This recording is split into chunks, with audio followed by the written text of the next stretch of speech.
Assalamualaikum warahmatullahi wabarakatuh. Yang terhormat Bapak dan Ibu Kepala Sekolah, yang terhormat Bapak dan Ibu Wakil Kepala Sekolah, Bapak dan Ibu Guru. Berikut ini adalah informasi lanjutan tentang kurikulum sekolah penggerak atau kurikulum prototipe. Bagian berikut adalah informasi tentang kerangka kurikulum pada sekolah penggerak. Pada kurikulum sekolah penggerak atau kurikulum prototipe ini ada pembagian peran antara pemerintah dan satuan pendidikan dalam pembelajaran paradigma baru atau dalam kurikulum baru ini.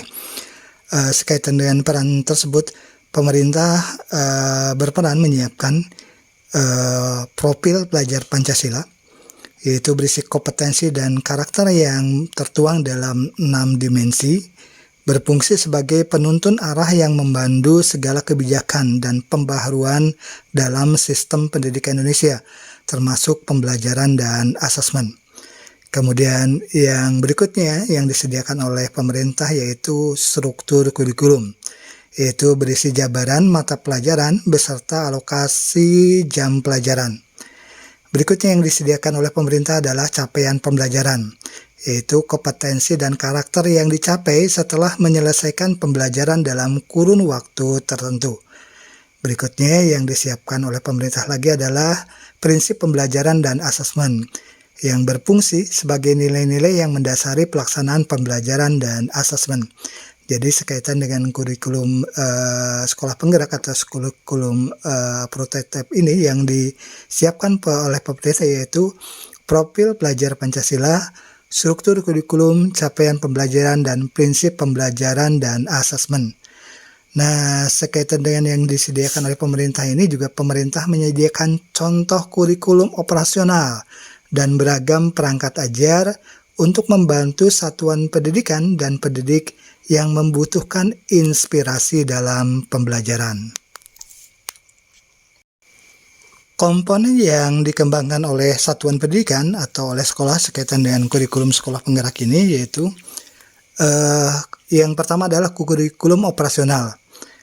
Dalam hal ini sekolah atau satuan pendidikan menjabarkan kebijakan, rencana program dan kegiatan yang akan dilakukan satuan pendidikan dalam melaksanakan pembelajaran paradigma baru ini.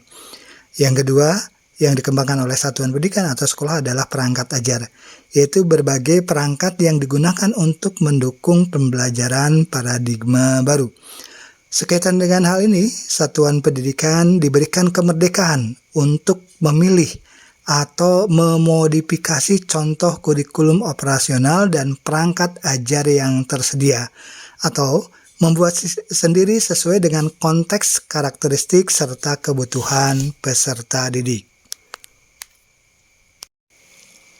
Hubungan antara kerangka dasar kurikulum, contoh perangkat ajar dan kurikulum operasional di satuan pendidikan digambarkan sebagai berikut.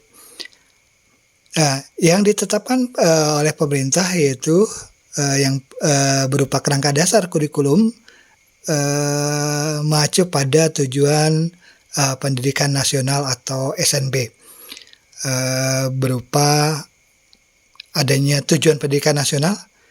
Nah, kemudian dijabarkan tujuan pendidikan nasional itu diantaranya melalui profil pelajar Pancasila. Kemudian profil pelajar Pancasila ini dijabarkan ke dalam standar kompetensi lulusan. Kemudian standar kompetensi lulusan ini kemudian dicapai dengan penjabaran beberapa hal, yaitu penjabaran dalam standar isi, standar proses, standar penilaian, atau standar lainnya. Nah, kemudian muncul menjadi bagian yang disiapkan oleh pemerintah yaitu struktur kurikulum, kemudian capaian pembelajaran dan prinsip pembelajaran dan asesmen. Nah, pemerintah juga sekaitan dengan yang disiapkan tersebut juga memberikan contoh perangkat ajar, yaitu berupa buku teks pelajaran, bahan ajar, modul ajar, mata pelajaran, dan proyek profil pelajar Pancasila, serta contoh kurikulum satuan pendidikan. Nah, sekaitan dengan contoh yang diberikan ini, maka sekolah atau satuan pendidikan diberi fleksibilitas atau memiliki sesuatu yang dinamis berupa satuan pendidikan menggampangkan kurikulum operasional berdasarkan kerangka dan struktur kurikulum sesuai dengan karakteristik dan kebutuhan satuan pendidikan. Kemudian satuan pendidikan juga sekaitan dengan hal tersebut mengembangkan visi dan misi satuan pendidikan, kemudian mengembangkan konteks dan kebijakan lokal. Nah, sekaitan dengan hal tersebut juga kurikulum operasional di satuan pendidikan disusun sesuai dengan kebutuhan satuan pendidikan dan perangkat ajar juga dikembangkan secara mandiri oleh satuan pendidikan. Bapak dan Ibu yang terhormat, demikian informasi tentang kurikulum pada sekolah penggerak atau kurikulum prototipe. Semoga memberikan tambahan pengetahuan dan wawasan serta inspirasi pada Bapak dan Ibu. Terima kasih atas perhatiannya. Mohon maaf bila ada salah dan keliru. Wassalamualaikum warahmatullahi wabarakatuh.